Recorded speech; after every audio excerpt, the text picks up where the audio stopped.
I spent 3 years working double shifts at a warehouse and a gas station to pay for my wife's experimental cancer treatments, only to find out she was spending the money on a secret luxury apartment and a boyfriend. My wife, Maya, was diagnosed with a rare form of stage 3 cancer just 2 years into our marriage. At least, that's what the medical documents she showed me claimed. I was devastated. Maya was my entire world, and seeing her suffer broke me into pieces.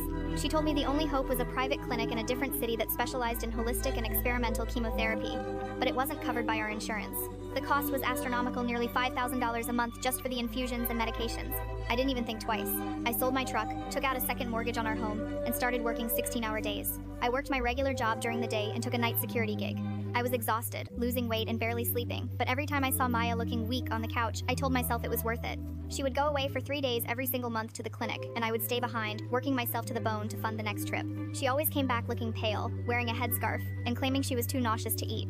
I felt so much guilt that I couldn't be there with her, but she insisted she needed to do this alone to stay strong.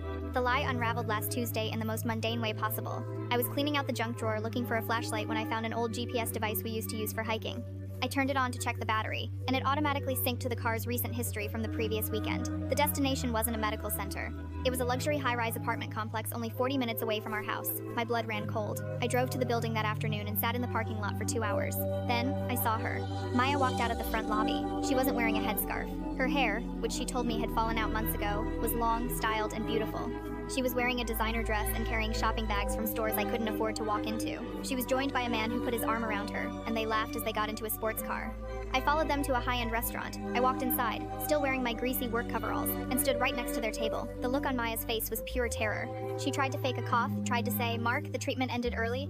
I didn't say a word.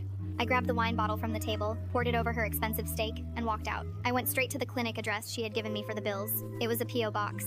I checked our bank statements and realized she had set up a dummy corporation to bill me for the treatments. She had stolen nearly $180,000 from me. She wasn't fighting for her life. She was using my sweat and blood to fund a secret life with her ex-boyfriend.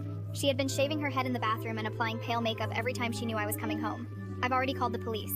Faking a terminal illness for financial gain is felony fraud. My lawyer is filing for an annulment based on fraud, and she is going to play the lead role in a criminal trial.